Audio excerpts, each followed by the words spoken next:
Mashambulizi ya Israel yameua watu 16 katika wilaya ya Nabateh huko Lebanon. Shirika la ulinzi wa kiraia la Lebanon limesema kuwa mashambulizi kadhaa ya Israel yaliyofanyika Jumamosi katika wilaya ya Nabateh kusini mwa nchi hiyo yamesababisha vifo vya watu 16 na kujeruhi wengine 12. Tukio hilo limetokea siku moja tu baada ya kutangazwa kwa makubaliano ya kusitisha mapigano. Katika taarifa yake, shirika hilo limesema kuwa vikosi vyake vimekuwa vikifanya kazi tangu alfajiri kutoa msaada na kukabiliana na athari za mashambulizi yanayoendelea katika eneo hilo.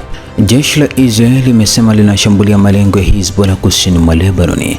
Jeshi la Israel limesema limefanya mashambulizi dhidi ya malengo ya kundi la Hezbollah kujibu mashambulizi ya makombora yaliyofanywa usiku dhidi ya wanajeshi wa Israel walioko ndani ya eneo la Lebanon.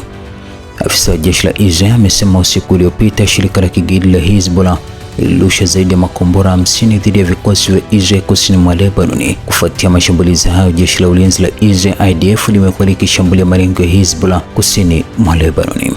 Mashambulizi hayo yamekuja baada ya mbunge mmoja wa Hezbollah kusema kuwa makubaliano yoyote kusitisha mapigano hayana maana, wakati jeshi la Israel bado linaendelea kuwepo katika maeneo ya kusini mwa Lebanon. Familia ya watu 4 imeuawa katika shambulizi la Israel kusini mwa Lebanon. Shambulizi la Israel dhidi ya kijiji cha Barish kusini mwa Lebanon limeua watu 4 wa familia moja, kwa mujibu wa shirika la habari la taifa la Lebanon.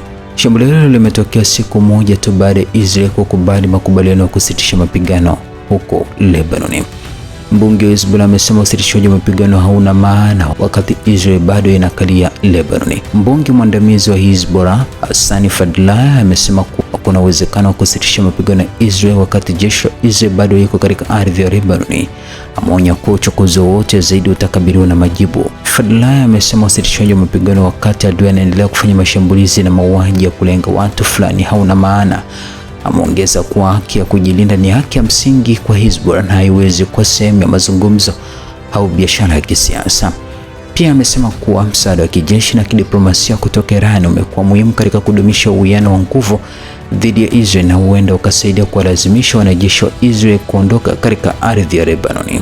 Jeshi la Lebanon limesema kuwa Israel imefanya shambulizi lililomlenga mwanajeshi mmoja wa jeshi la nchi hiyo kusini mwa Lebanon, jambo ambalo limeelezwa kuwa ni ukiukwaji wa makubaliano ya kusitisha mapigano yaliyofanywa siku moja iliyopita.